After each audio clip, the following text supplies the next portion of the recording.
When you think about metal, you probably think strong, right? Flexible. But what if I told you that some of the most critical cast irons out there are actually designed to be brittle? Yeah, you heard that right. We're going to dive into two really special types of iron that are engineered right down to the microscopic level to solve some seriously extreme problems. So right away, we're kind of flipping the script on what makes a good metal. I mean, an iron that's designed to be brittle? Why on earth would an engineer want to do that? It feels like it breaks every rule in the materials science playbook. And that's the big question, isn't it? It just feels so wrong. Why would you make something you can barely even machine, something that could just shatter?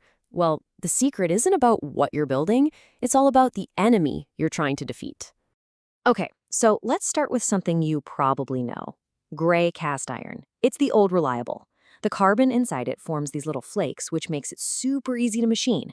But then you've got its alter ego, white cast iron. You crack this stuff open and the fracture is bright white. It's unbelievably hard, crazy brittle, and a total nightmare to machine. So again, what's the point? The point is to stand up to the kind of punishment that would turn other metals into dust. We're talking about extreme, non-stop grinding wear. The absolute harshest environments you can imagine. Just picture the inside of a giant cement mixer, tumbling rocks and sand all day, or the plates inside a ball mill that just crushes ore 24/7. For these jobs, a big sudden hit isn't the main enemy. The real killer is that constant, grinding, scraping abrasion. In a fight like that, you don't want something that bends. You want something that just refuses to wear down. You need pure, unadulterated hardness. So here's the trick. With white cast iron, they control the cooling process really carefully. The carbon doesn't get a chance to form into those soft little graphite flakes. Instead, it gets trapped, chemically locked together with the iron. And this creates a whole new substance that's woven all through the metal.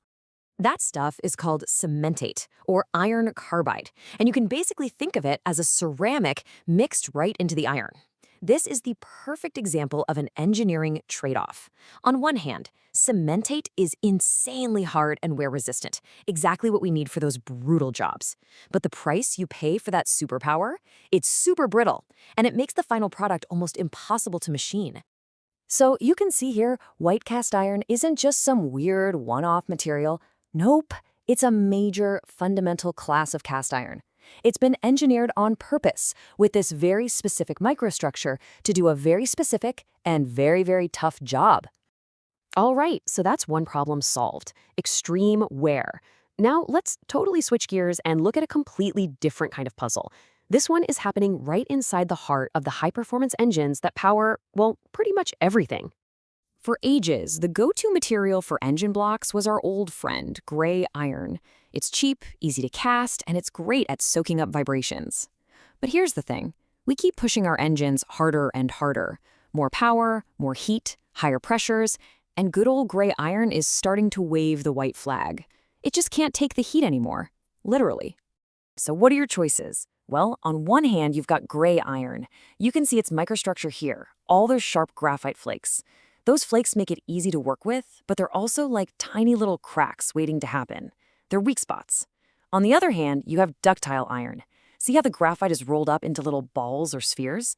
This gets rid of the weak spots, making it way stronger. But, and this is a big but, those little spheres are terrible at getting heat out of the engine. So now you're stuck, right? You need something stronger than gray iron, but you absolutely have to get that heat out, which ductile iron struggles with. You need a just right material, something that lives in that perfect sweet spot right between the two. And here it is. Meet compacted graphite iron, or CGI for short. And just look at that microstructure. The graphite isn't in sharp flakes, and it's not in perfect little balls. It's this amazing, interconnected, kind of worm-like structure. See how they're stubby and blunt? That is the secret to the whole thing. And this is where it all comes together. Just look at these numbers. Its strength, both tensile and fatigue, is way, way better than gray iron. But here's the kicker. Its ability to conduct heat is so much better than ductile iron. It is the absolute perfect compromise, engineered to be the best of both worlds. This is the stuff that lets us build lighter, more powerful, and more efficient engines that can still take a beating. Okay, but there's a catch. Making CGI is really, really tricky. The sweet spot for getting those properties is incredibly narrow. So how do foundries nail it every single time? Well, they figured out how to read the material's DNA, as it's being created. And they do it with something called thermal analysis. You see, as that molten iron starts to cool and solidify, the way the graphite forms actually gives off a little burst of heat. Every type of iron, gray, ductile, CGI, has its own unique thermal fingerprint. So by watching the temperature like a hawk as it cools, metallurgists can literally see what kind of structure is forming as it happens. And this is what they're looking at, this cooling curve. It's like an EKG for metal. There are two really critical moments they're watching for. First, how far the temperature dips before it starts to solidify. That's the undercooling. And second, how fast the temperature shoots back up when it does. That's recalescence. This is literally how they listen to the graphite as it's being born. And what's cool is that CGI has a totally unique signature. It needs a really deep chill, a big undercooling, to kickstart the formation of those wormy graphite structures. But once it starts, boom, it solidifies super fast, releasing a massive burst of heat. This one-of-a-kind fingerprint is what lets the foundry control the process with insane precision. Okay, let's bring this all home. We've looked at two totally different materials for two totally different problems. One is ridiculously hard, and the other is this perfectly balanced hybrid. And the key thing to remember is that neither one of them is an accident. They are both the result of a very deliberate, strategic choice. And if there's one thing you take away from all this, it's this. Great engineering isn't about finding the best material. There's no such thing. It's about knowing your enemy. It's about understanding exactly how a part is going to fail, and then choosing, or even inventing, a material specifically designed to win that fight. So the thinking becomes really clear, doesn't it? If your number one enemy is that relentless, grinding abrasion, you bring out the heavy armor, white iron. But if you're fighting a two-front war against both high stress and intense heat, you need a specialized weapon, compacted graphite iron. At the end of the day, it's just not about good materials or bad materials.